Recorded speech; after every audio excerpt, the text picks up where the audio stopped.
Hello, and welcome to third-party risk management for the public sector. We're happy you're here. A few things to know. Livestorm begins all of our webinars with your sound on mute. If you can't hear us, click on the screen to turn on the sound. Your microphone will remain muted, but please use the chat to talk to us. We're happy to hear from you. And while you're there, please drop us a line. Tell us where you're dialing in from today.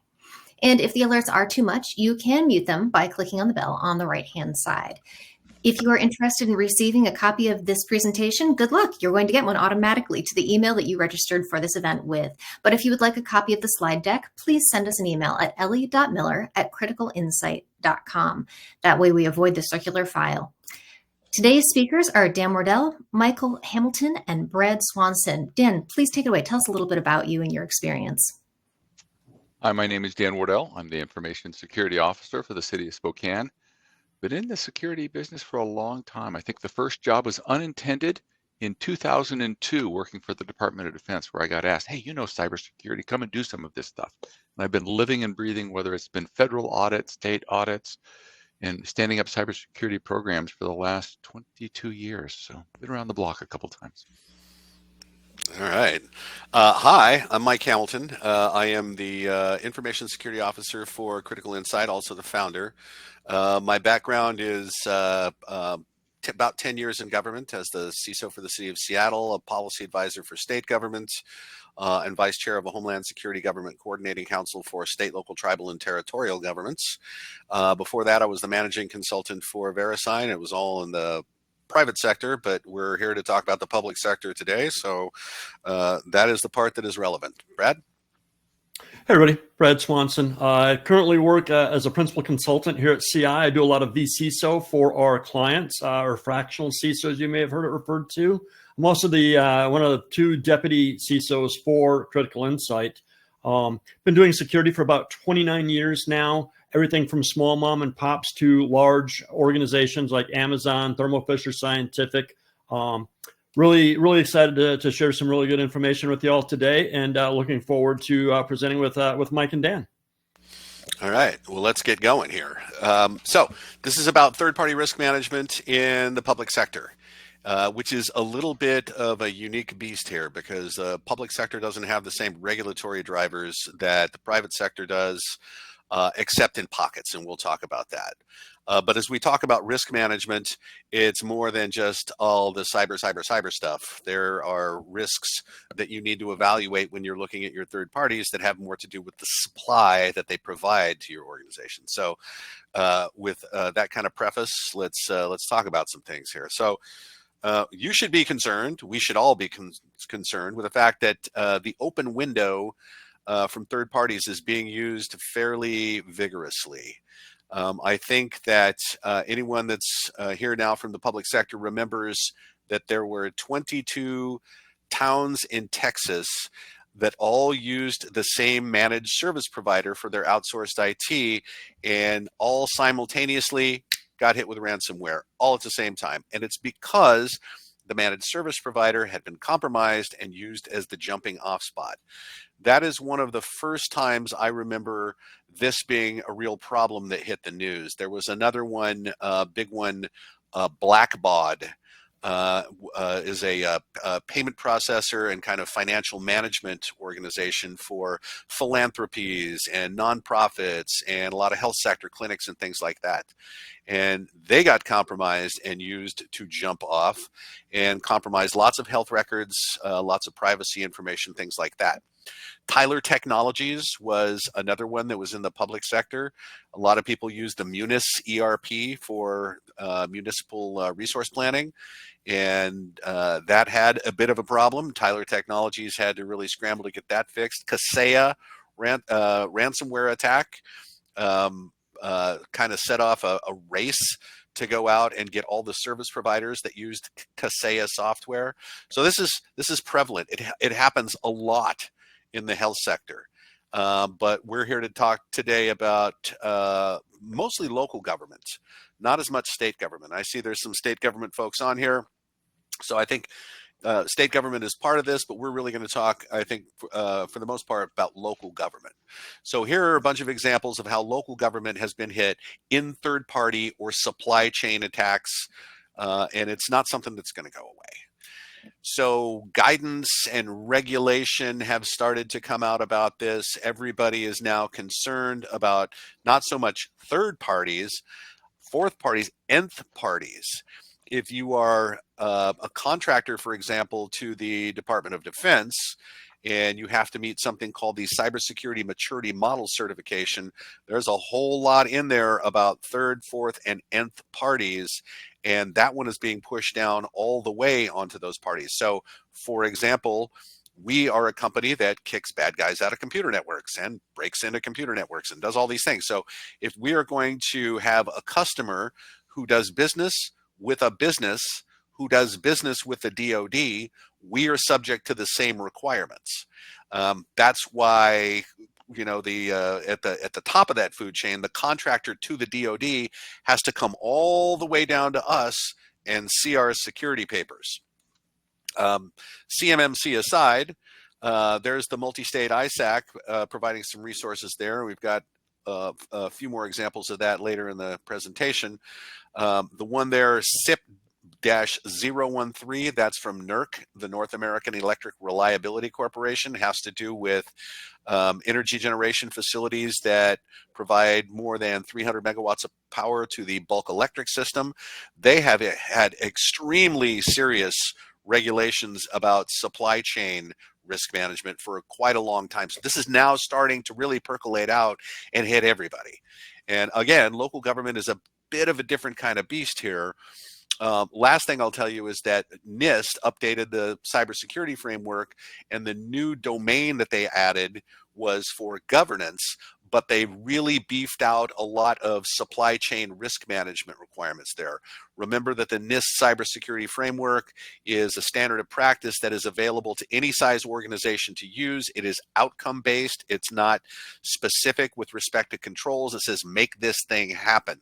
And so that was given to us by the federal government so that any organization could align with that, which frankly could end up being a bit of a safe harbor if there is a cyber event and they start, your insurance company, for example, comes in and starts looking at your controls. If you've lined up with that and you have a corrective action plan and you're moving towards making those corrective actions, that's a little bit of a safe harbor, and that is emerging more and more in legislation. Okay, but regulations don't do anything to local governments. There are agencies within local governments that are regulated as critical infrastructure. So, for example, water and waste treatment, right? Those are regulated by the EPA. And we, I think, have all seen recently what's happened with the EPA trying to get the water sector to supply a risk assessment along with their sanitary survey, the EPA being sued by 3 states because that was an unfunded mandate. And since then, there's been this Chevron deference ruling being overturned by the Supreme Court. And so now a lot of that regulation is actually in question. We don't know if the EPA can actually interpret those regulations in terms of how they want to enforce. That's going to go to the courts and the legislators, which means it's not going to go anywhere. So, a lot of this is in question. There are regulated pockets within local governments. So, for example, Treasury, payment card industry data security standard, because y'all take credit cards. HIPAA applies in human services departments because you have health records for now, because HHS is another one of those regulatory agencies where the pushback is hitting. States may be applying requirements in return for the use of state services. So, for example, license plate lookup and things like that. If you're going to connect to the state to get that kind of information, permitting information is another one, you have to meet certain requirements. Not broadly throughout the whole, federated government organization, but those pockets, right? But overall, you're not being forced to do anything. Federal government's trying to incentivize things to happen through the state local cybersecurity grant program. But that's an incentive. That's not a requirement or an enforcement mechanism. Mike, I'm going to jump in, if I may, real quick. Sure. Go back one slide. Mm-hmm. And the reason I want to jump in here, we talk about risk, third-party risk. And you say states may have requirements if you use like Department of Licensing. Super important that as you look at the data you collect in your organization, collect only the data that you must have and keep. And if you have to view state licensing, leave the data in their system. Don't copy it and download it into yours because now you're responsible. View the data, get out of their system, and leave it with them. So minimize your risk footprint by minimizing the data that you're collecting and keeping in your systems. I just want to make that comment. Yeah, no, good comment. All right, so as we think about third-party risk management in the public sector, and some of the things that the public sector does that are extremely critical to the scale that we actually live our lives, right? Letter from a credit card company goes into the trash. I know my credit's being monitored for free for the 500th time. Okay, that's fine. But if 911 doesn't work, that's a big problem, right? If my toilet won't flush for 3 days, we have a public health emergency on our hand. That's a problem, okay? So what are the types of vendor relationships that really do pose that greatest risk, right? And so there's a little bit of a spoiler there. It's going to be in those critical sectors that are embedded within local government. How do we mitigate the dependencies on these organizations? How do we know that those vendors are stable? Right? Because this is about, supplies that we don't want to, all of a sudden run out of. And if a company, you have a vendor that goes out of business, that's just what's going to happen. Can we identify the supplies and make sure that there's enough redundancy there?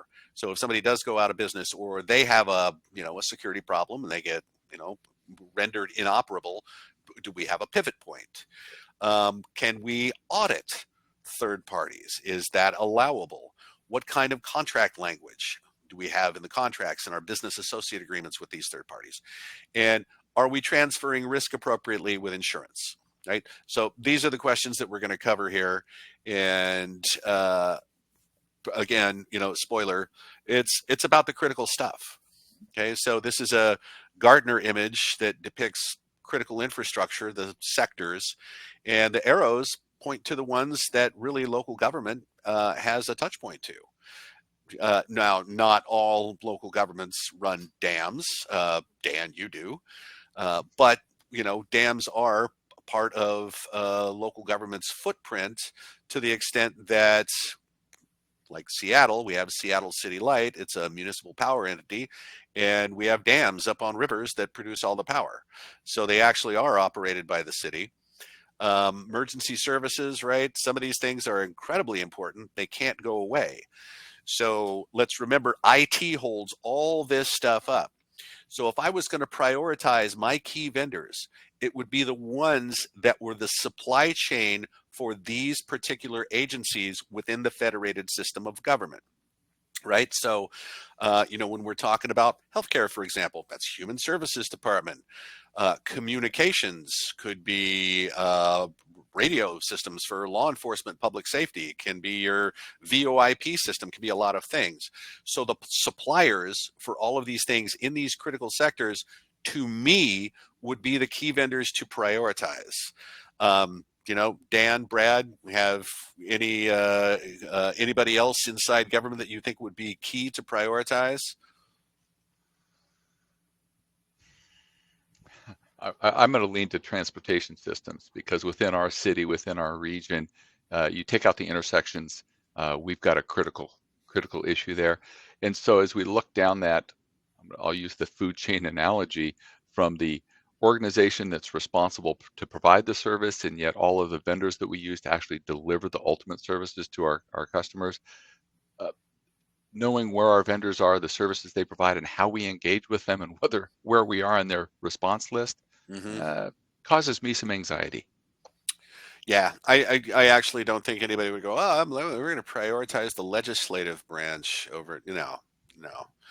I was conflicted about whether or not to just put straight up law enforcement on here. It's not really a critical sector, but it's pretty critical. First responders, whether it's fire and police. That's right. So, 911 and dispatch, that's the mechanism that puts all that in motion. So that's definitely on the list. So MSPs I put on here in particular because there's a lot of smaller jurisdictions that don't have IT departments. They have managed service providers to do their outsourced IT. And again, this has been a source of several of these events where a single entity is compromised and then used to be the first island in island hopping, and MSPs have been right there. Also, government application providers for the kinds of things that government needs. So, for example, the Munis ERP system from Tyler Technologies. SCADA suppliers, obviously, programmable logic controllers, things like that.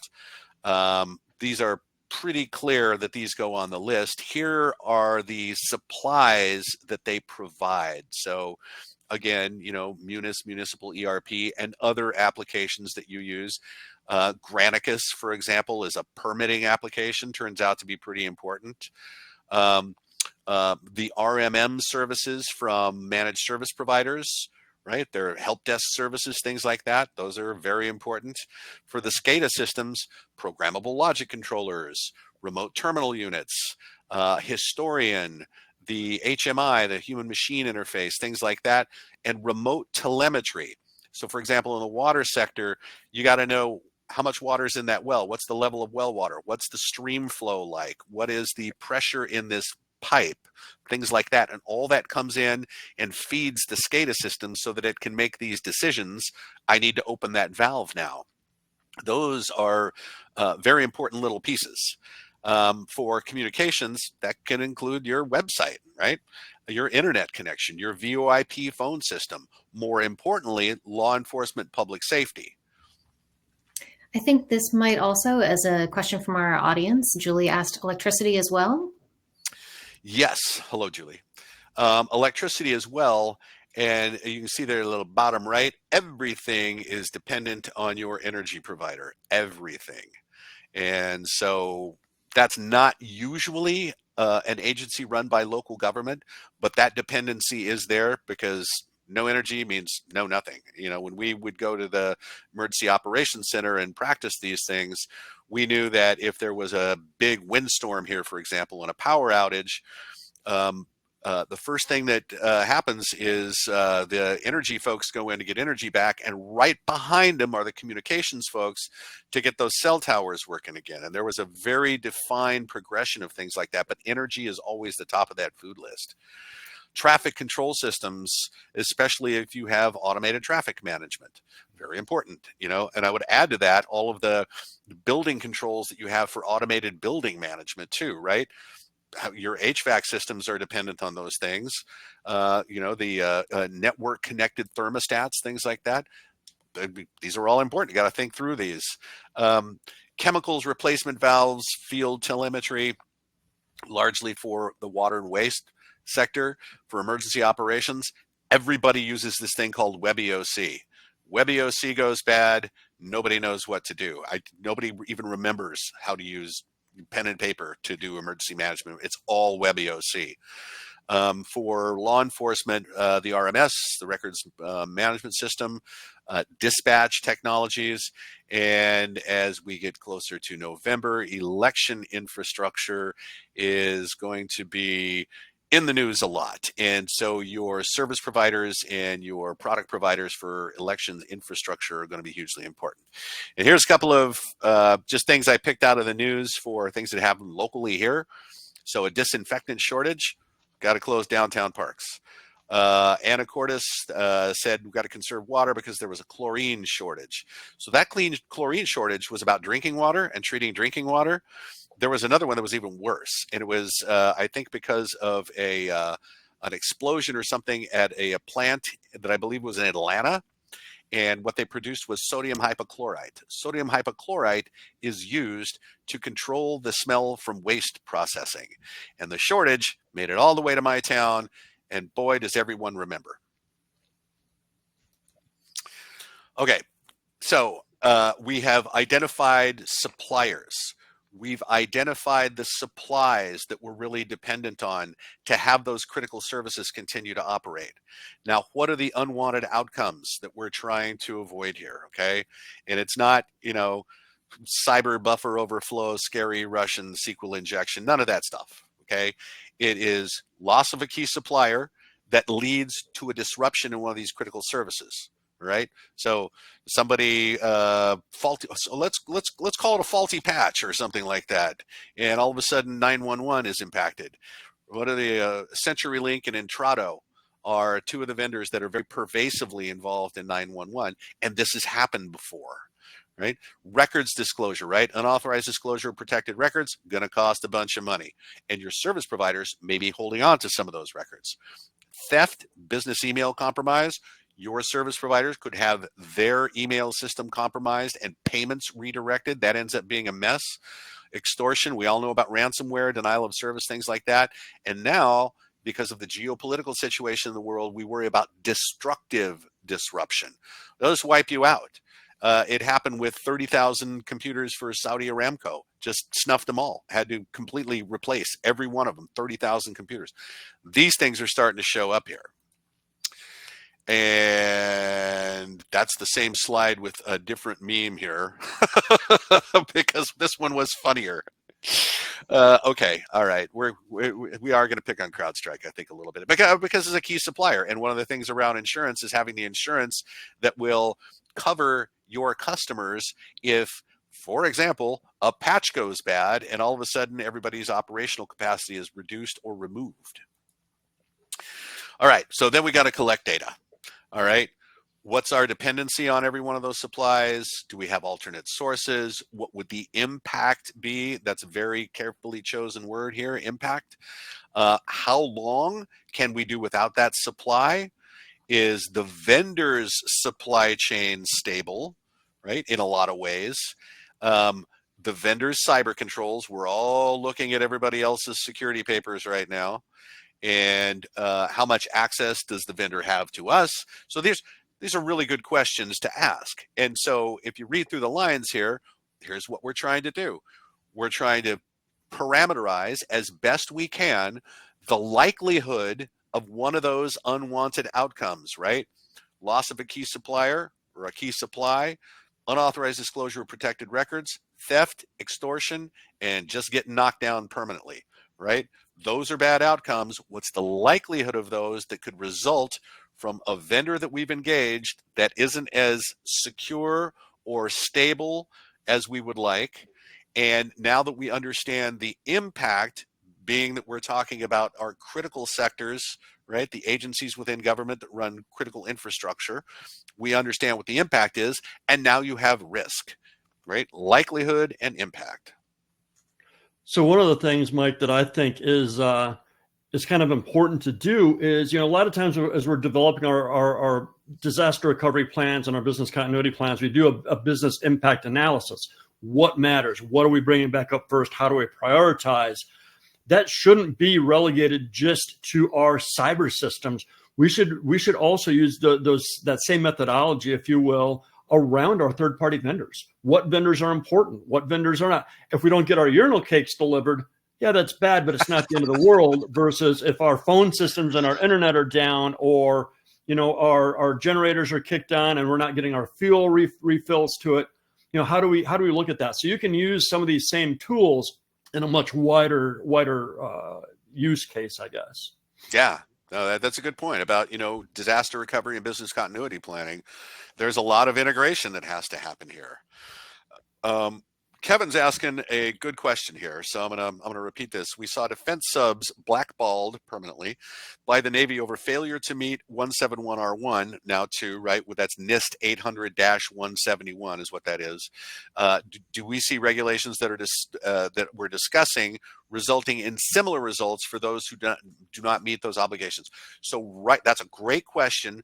Right now, that is true only in the DoD space, and it's probably going to be extended down to doing business with all federal agencies. Federal government is the largest purchaser on earth, and they can really set requirements to say, if you want, access to our wallet, you have to be at least this cyber tall, right? But this is happening quite a bit. And so when you cannot demonstrate that you have met the proper level for CMMC compliance, cybersecurity maturity model certification, and you have to be certified in that by a third-party auditor, you cannot bid on government contracts. You cannot even put in a proposal, right? So this is the way that they're enforcing this, and it is market-based enforcement. as opposed to regulatory enforcement. Actually, this is kind of a combination of it, but this is more market-based than anything else. And this is how, because the government is such a big purchaser, this is how it's going to cascade down basically to everyone. If you do business with a business who does business with a federal agency, you got to meet the same requirements as that primary contractor. So yes, this is a huge opportunity for those ready to step up. And right now this is landing all on me. Thank you for reminding me. Brad, I'm gonna let you take it away here. Why don't you, you want to talk about how to mitigate these risks? We talked about how to identify them. What do we do? Yeah, of course. So a lot of it is just paying attention. Don't take people at their word. If they say, "Oh yeah, we're secure," doesn't necessarily mean that. Show us that you're secure. Now, this can take place a couple of different ways. One of the ways is if they have gone through some sort of an audit, if they've gone through some sort of a certification process, ask them for a copy of that. It could be an ISO 27001. It could be if it's an organization that deals with a lot of HIPAA data, maybe it's a hospital system or something like that, they should have a high trust certification. SOC 2, type 1 or type 2. Type 2 obviously is better. Type 1 is a snapshot in time of the design. Type 2 on your SOC 2 is going to be the effectiveness of that design. So type 2 is the best. You can see we have an image of our SOC 2 report right here that we recently got for CI. Any of our clients that want that, we send that out to them. It shows that we have gone through the steps. We've had a third party come in and look to say, yeah, you're doing the right thing. You can always accept, if they don't have an audit certification available, you can always accept an assessment that's done by a third party. Again, we do these for organizations all the time. It's basically another set of eyes looking at what they've got going on. You want to make sure that somebody outside of that organization has kind of looked at things, if at all possible. If they don't have any of these, what you can do is you can draft up a questionnaire. You can base it off NIST. You can base it off high trust, off PCI DSS. Take the controls that you care about based on your business impact analysis, what's going to affect you the worst. Get those questions in that questionnaire and send it out to them. And don't be afraid to push back. If they say, oh, we really don't have time to answer this questionnaire, or we typically don't answer questionnaires, they want you to do business with them. They will fill out that questionnaire. Don't be afraid to ask. Use your voice and just say, hey, we really need to know what your security outlook is right now. What happens if you get hit? Are you secure? And so never ever be afraid to ask for these types of documents. Very important to get that information. You should always try and assess your providers kind of the same way. You want it to be consistent. You don't want to compare apples to oranges when you're looking at different providers. So one provider might say, oh yeah, we have our SOC 2. Here it is. Your next provider might say, oh, we've never gone through a SOC 2, but if you want to send us your security questionnaire, we'd be happy to answer that. Very hard to compare those. One thing that I've done for some of my vCISO customers is we have come up with a way to assign a point value based on if it's a questionnaire. Different questions on the questionnaire have a different point value, and then we add that up. What's their final score? And then we do something very similar like for SOC 2. How does your SOC 2 look? Are there certain controls that you're missing? Those controls have a point value. And so that kind of gets us a little bit closer. It's still not apples to apples, but it's a lot closer than you would be normally. You always want to use consistency. Otherwise, you wind up all over the place. And you look at one vendor, you look at their competitor, and you might look at them two different ways, which is really not a good way to do it. So make sure you have that standardization, a consistent method to assess how they're doing from a security viewpoint. You want to do this as soon as you go to bring them on. Go ahead, Mike. Yeah, I just wanted to point out, just in case anybody caught the date on this, there's a nuance here about a SOC 2 report. So I'm going to back up a slide. I'm going to say, see the SOC 2 report. SOC 2 report is always a backward-looking report, right? Because an auditor cannot come in and say, please give me a log message that will be created 6 months from now, right? It's got to be backwards looking. So it's always for the preceding year. And you can see that ours expired February 28th, 2023. We've been through our audit process. We're waiting on the final report from our auditors. And between the point where this report is expired and the new report is produced, you can ask for something called a bridge letter along with the SOC 2 report, right? So this looks like this is expired. It's actually not, but you receive a bridge letter with that. And this is very important because it will tell you that the technology footprint inside the organization that's been assessed has not really changed. Right, so they don't expect there to be any big changes.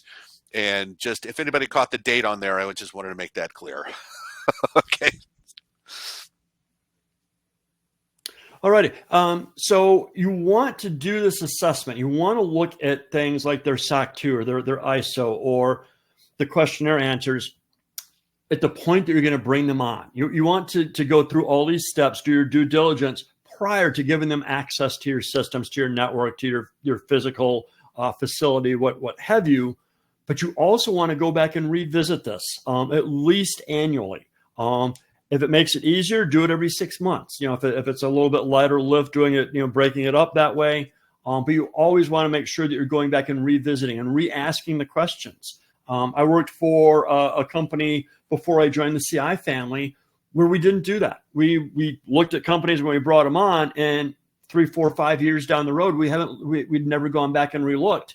And we ended up suffering a major breach as a result. Had to announce it in the news, it was all over the papers, stock prices dropped. We had class action lawsuits filed because a third-party vendor changed the way that they did things, never notified us, and we never went back and asked the questions. And so all of our customers' data they had access to, they lost it all, leaked it. So you want to make sure that you're continually following up with these organizations to make sure that they aren't changing their processes, which is going to put you at additional risk. There are some commercial services that will give you ratings on a company based on perimeter scans. You should never take it upon yourself to do penetration tests without clearance or permission from the organization. But there are companies out there that do kind of these ratings, and you can look at those. Grain of salt with all of these. Sometimes they will say, this company is terrible. They're not patched. A lot of times it's a timing issue. So Microsoft, they have Patch Tuesday. For any of you that are in a Microsoft shop, Patch Tuesday comes. One of these third parties goes out and does a scan on Wednesday. The Patch Tuesday patches have not been applied yet in your organization. Maybe you wait a week to make sure that everything is good before you apply them. If the patches come out Tuesday, this company assesses you on Wednesday, it's going to show you haven't applied any of these patches and you're in really bad shape. So again, grain of salt with these third-party commercial services that will go out and look at places, because it might not be super accurate depending on when it takes place and if it's a point in time. Mike, did you have something? Yeah, I just want to say, if you want to scan someone's perimeter and take a look yourself, it happens a million times a day. And Brad said, don't take it upon yourself to do a penetration test on, unannounced on your neighbor. There is a lighter touch that you can apply. I think this is a little bit fuzzy in legal terms as to whether or not this is really something you should be doing. So I just wanted to reiterate, don't take it on yourself to do that without authorization. Even though it happens a million times a day, I've done it before. I would never do it from a business setting. We've all probably used tools like Nmap and Nessus to go scan something. Don't do it from your business.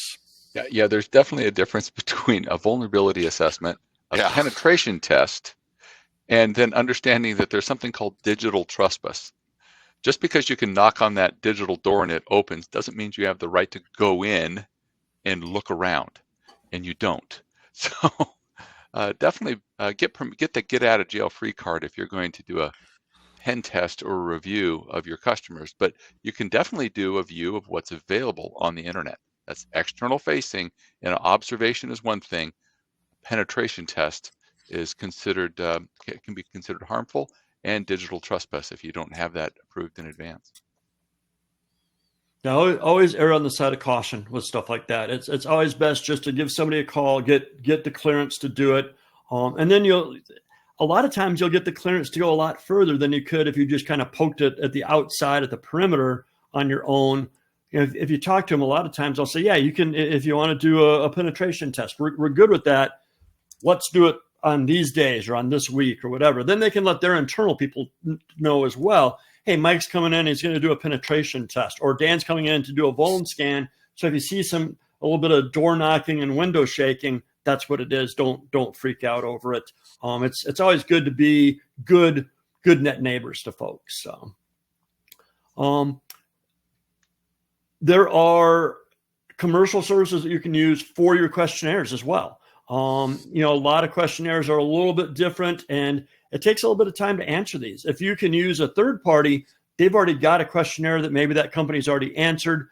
You can use those. Watch for shared responsibility models too. This should be in your MSAs and your contracts. Amazon's a perfect example of a shared responsibility model. Amazon protects the cloud, and they're responsible for the security of the cloud. You're responsible for the security that you put of the things that you put into the cloud. So it's a shared responsibility. They're protecting the iron. You're protecting your Windows instance that's in there of your Windows server or what have you. So make sure that any shared responsibility models are very clear in what that delineation is. What are you responsible for? What's that vendor responsible for? Make sure there's no questions. You want to get those out of the way in the beginning, not when there's an incident or some sort of a disaster that takes place. That's the wrong time to be asking those questions. And then contract language. Make sure that you're using your contract language to make enforceable expectations.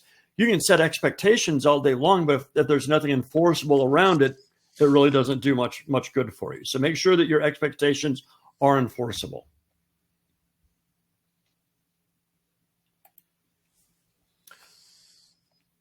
So, Rob, I see that you're asking about templated contract language. Here we are. So here are some, that was a really well-timed question. There are a couple of documents out there that will help you with your contract language. You can see here we have a couple of screenshots. The one on the left was provided by one of the member organizations for the multi-state ISAC. And they said, hey, this is what we're using. It works really well. They shared it with ISAC. They shared it out with everybody else. Some really good information. There's also the Cybersecurity 103, also gives you some great info. You want to make sure some of the key things are mandatory incident reporting. If your vendor has an incident, you should be notified. You should also dictate what that time frame is that you're notified. If you just say notify us, they can say, well, the incident happened 3 years ago and we did notify you 3 years later, so we're in compliance with that contract. No, you should define that. If you have an incident, notify us within 72 hours or what have you, whatever your requirement is for that specific vendor. Make sure that you set an expectation that any controls that they're attesting to are in place and are working. It doesn't really do you any good if one of your vendors says, well, we did this on this day, but we never did it after that. They can't really attest to that being effective and in place. Make sure that they have insurance that's going to cover you as well. It's very easy to shop around for insurance. Make sure when you ask them, A, do you have insurance, first of all, and then B, what kind of inclusions for third parties does your insurance carry? They should be more than happy to answer these questions. If they get shifty about it, that should be a red flag for you. Again, the right to audit and enforce things based on what you find on the audit. This could be a penetration test. You could ask for a pen test. You could ask for a vuln scan. You could ask just for the ability to come in and audit their controls. You could say, hey, I see that you say that you are SOC 2 compliant. Can we pick out a handful of SOC 2 controls and come audit you and see? And if they fail those controls, there should be some sort of enforcement mechanism there.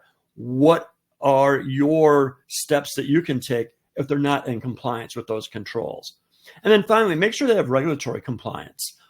This could be HIPAA, it could be PCI DSS, it could be CMMC, it could be DIBCAC, depending on what type of organization you're dealing with.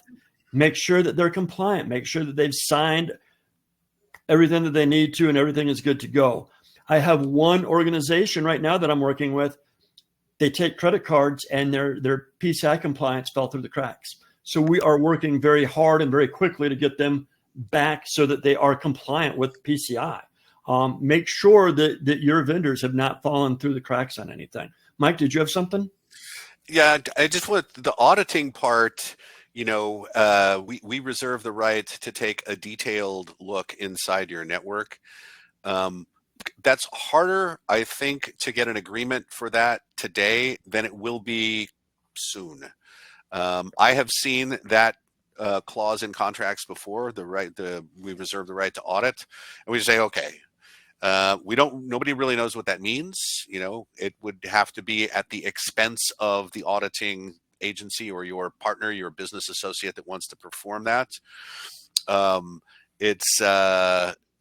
don't remember ever having gone through that by a business partner, but I do know that, for example, if you are a business associate that works with a covered entity under HIPAA, you can actually be audited against HIPAA. And so some of this you might want to lean into or fall back on, however you want to look at it, at the actual regulatory requirements that may apply to that business associate, and say, well, we'll just have Health and Human Services come audit you. We won't do that ourselves, or something like that.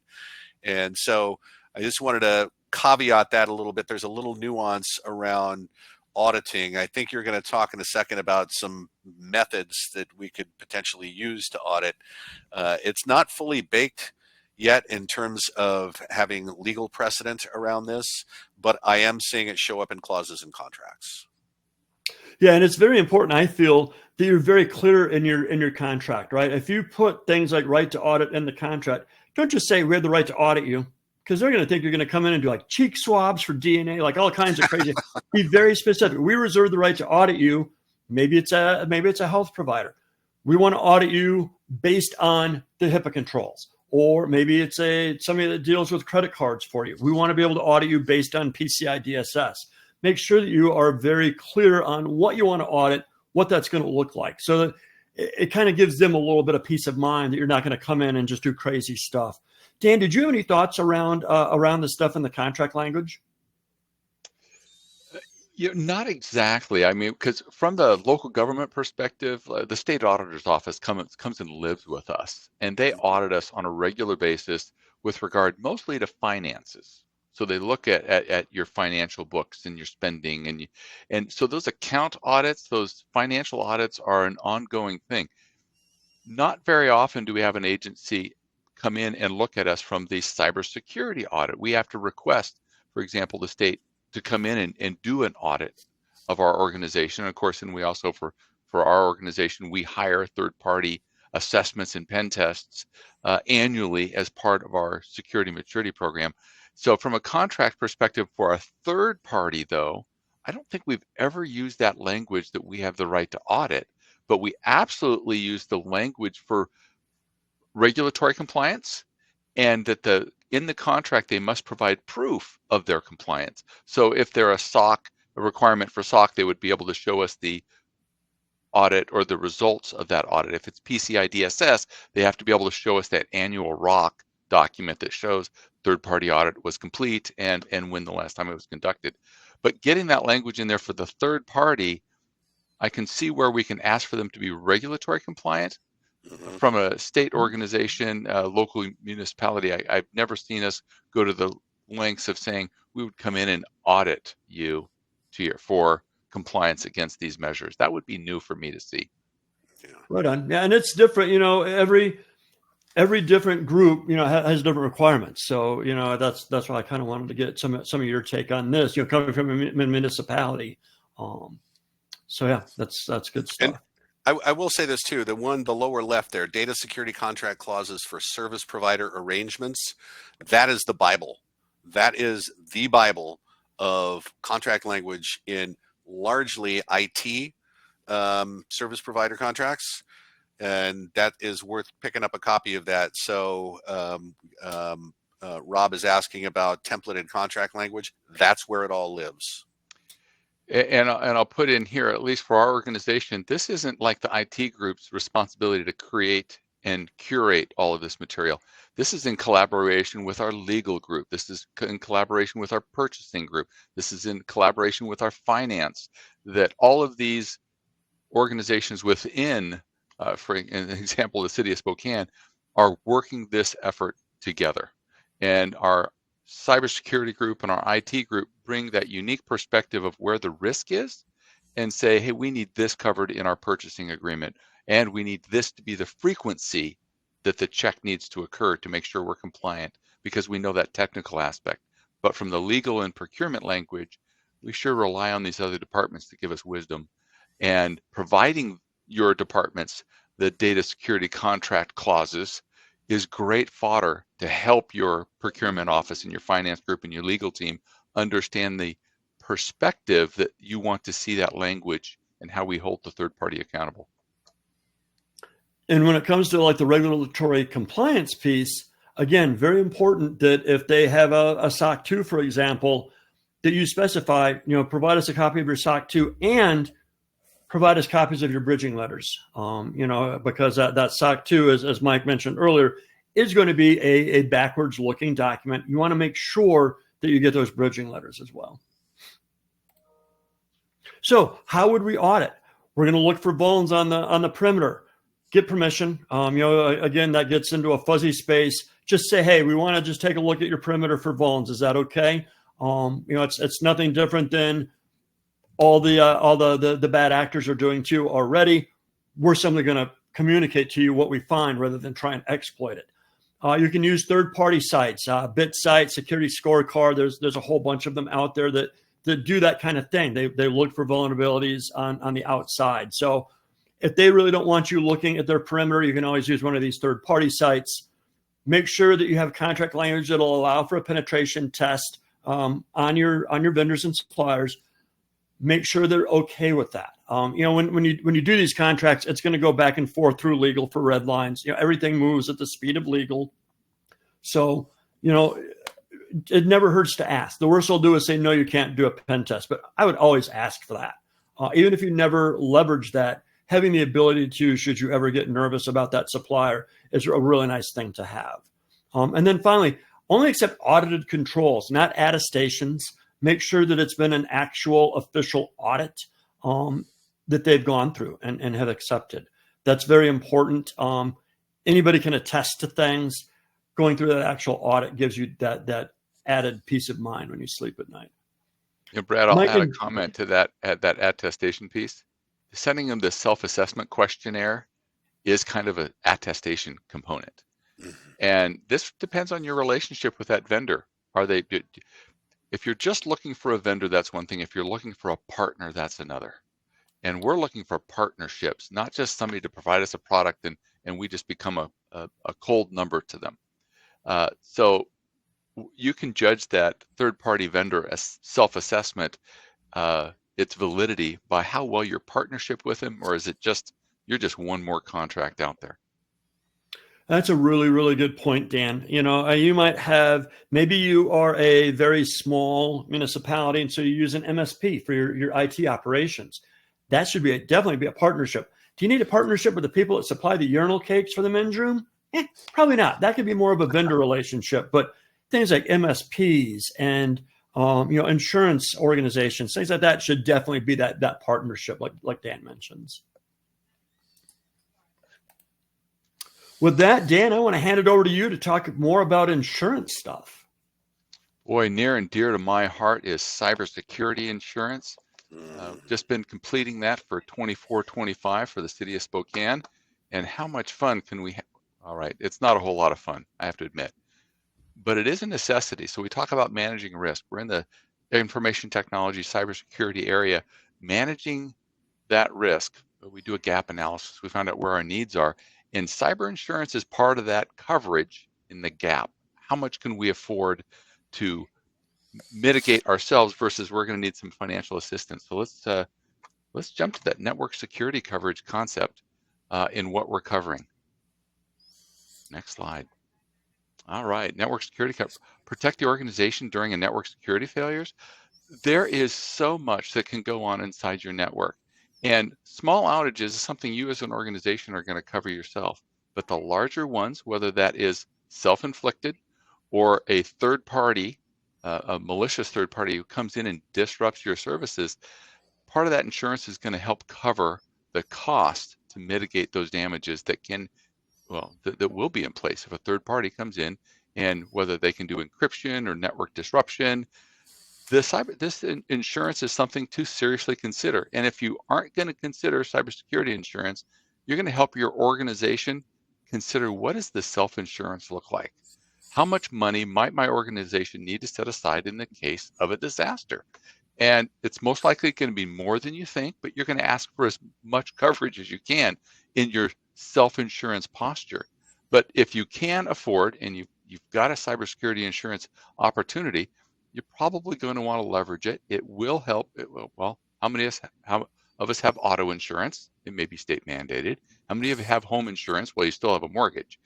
In the case of cybersecurity insurance, even though a decade ago it was a new thing, today it's not a new thing.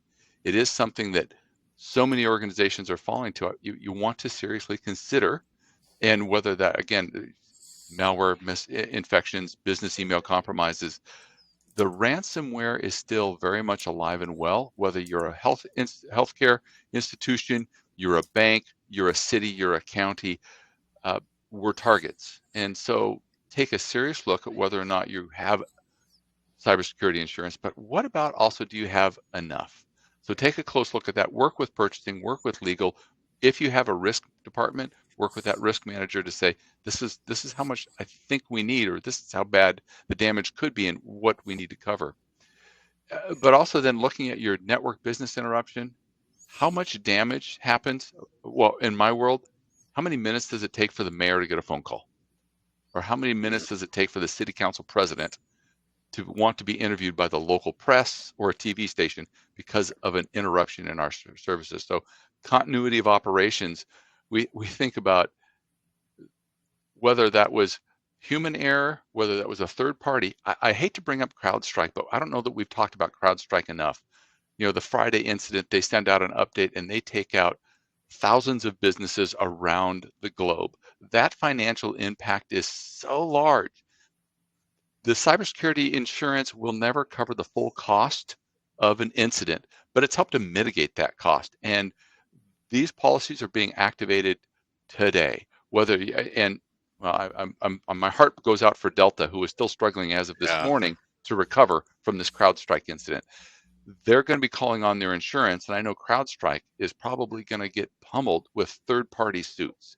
Yeah. So seriously think about what the level of coverage you need, which also means if we talk about CoopDR, because we do risk management and we're talking about third-party risk, knowing where your key vendors are, what key data do they hold, and how much do they need, how much do you need to cover should that information be lost? So liability coverage, third-party coverage, well, this errors of omissions in coverage. Let's go back up to privacy liability coverage. How much is a record worth? So are you covering HIPAA data? Each record is worth a certain dollar amount, and it's unfortunately a lot. But if you're also covering credit card information, you're going to get nailed. An organization that has an event, cybersecurity event, whether that's, well, ransomware is one thing, but remember that extortion goes along with that today. So the bad actor is going to get in, not only before they encrypt your data, they're going to copy that data out, and they're going to, it's not single extortion, it's double extortion. They encrypt it, and they're going to demand that if you don't do what we want to do, we're going to expose it. Liability coverage helps you with that decision. You're going to get counsel probably from an insurance carrier on what that recommendation is. And of course, if you're the FBI or NSA, they're going to say never pay ransomware. And out of the same sentence, they will say it's a business decision, whether or not your business can withstand rebuilding its infrastructure versus paying. So this is an individual decision, but having that insurance that you're going to be able to get resources available at your doorstep quicker in the case of an incident. And one of the things I will reach out and say boldly here, know who your insurance carrier is, know who the companies are, who that they're going to work with or recommend, and establish those relationships in advance. Don't wait till the day of a crisis to say, now, AIG, who did you recommend I contact for recovery services? find out who those folks are in advance. So you've got your your liability is there, your third-party coverage, but even with your third parties, you might talk to your primary vendors and say, in the case of an incident, do you know how you're going to recover our data? Because if you're a complete SaaS, your data that you are responsible for is sitting in somebody else's system. Talk to them, ask them those questions in advance. That can be part of that questionnaire that you send your vendors. Where do you store the data? How do you back it up? And how would you do a recovery in the case of an incident? These are really good questions to ask these organizations that may be holding on to some of the most precious jewels of your organization, which is your data and the access to the services that they create. So yeah. So Dan, there's a little bit of a nuance here, because contractually, right, this is what you want your vendors to make sure that they have in terms of insurance to cover you in the in the event that something goes wrong, right? So like third party coverage, clearly if my vendor has a problem that results in an impact to me and they have third party coverage, that will cover me, right?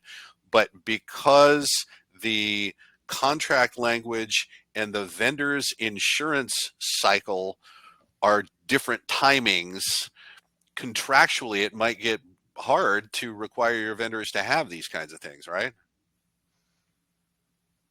well, is it a vendor or is it a partner? Okay. My partners, Good point. I'm Good point. I'm going to push them to a higher level of accountability. Yeah. If it's just a product I'm buying, I may not go to that same level of effort. Yeah. So in your continuity of operations, you're going to identify what are the key systems and applications I can't do without. And those are the ones I want to spend the most time on in building that relationship with a vendor, having good contract language, and not only ensuring that my cybersecurity policy is adequate, but then ask that vendor, is your cybersecurity policy adequate? And you mentioned it before, Mike. Managed service providers might be the ones that are attacked, Mm-hmm. and they might have access to tens or hundreds of customers. This is they're a partner. They're not just a vendor. So you're going to ask, you really need to ask them that deeper question of how well does your policy cover their operations and the risk that's in their environment? Because the more we rely on these third-party vendors, the greater risk sits in one location. So why would somebody want to attack me when they can go to the vendor that provides me service and have access to dozens or hundreds of customers? Yep. Insurance, it's what your vendor needs, but also what you need. It's a combination of both. I think it's important too with the insurance piece to find out what exactly is covered. I know I had a client once who had insurance through a company that it's a big company. They had a ransomware issue and the insurance company wouldn't pay it because they had a clause in the policy that the insurance company would not cover acts of God, acts of war. And they said, well, it was a piece of Russian ransomware, so we're not going to cover that. It's an act of war. That is being discussed in the insurance industry actively today because of all the conflicts that are going on globally, and whether you're in an area that has fire season, or is it hurricane season? Right. So Floods, it's more than right. it's more than just geopolitical. It's acts of God, weather. Yeah. And those are alive and well. So let me go ahead and take this slide here, because somebody's got to pay for this stuff and somebody's got to do the work. And that always ends up being a question, especially in local government, given budgets the way they are. So, this needs to be, and you made the point, Dan, this needs to be part of the procurement process so that it starts right down there. It's possible to use state local cyber grant funding to hire a consulting organization to help you put together this process, and then you take it over. Interns can be available to help with this. But I think one of the take-home messages here is, as much of the responsibility for this as you can push onto the vendors, that's what you need to do to really kind of control the resource outlay to get all this done. All right, so here's some summary thoughts. We've gone pretty much through this stuff. These supply chain hits are going to keep coming because they work too well.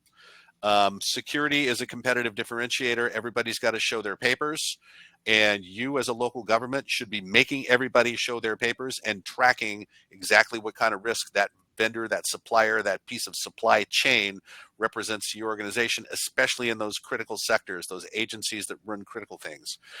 Use a repeatable process. Hopefully everything is done so consistently that you can compare apples to apples.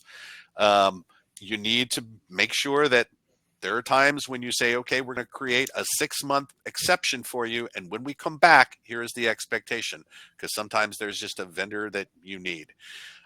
Lastly, I'll say that we have a NIST cybersecurity framework spreadsheet that if we'll give it to you on request, you can give that to all your vendors, have them fill that out.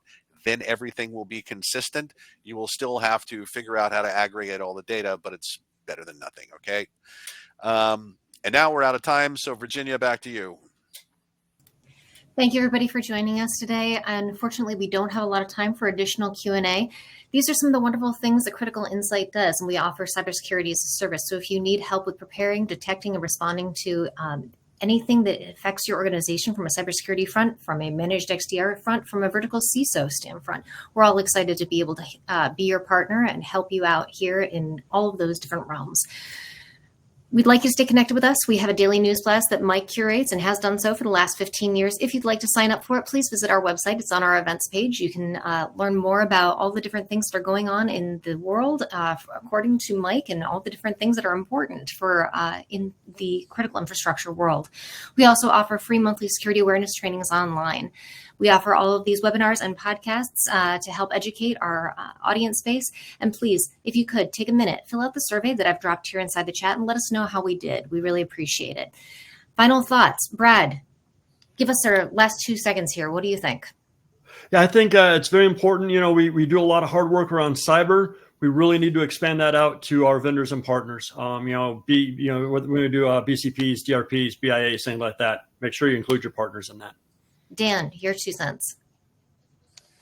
Third-party risk, that's where the primary risk is for an organization. So please be aware who your vendors are, the services that you're asking them provide, the kind of data that they have stored on your behalf, and ask those good questions in the surveys that you ask them to fill out. Mike, up to you.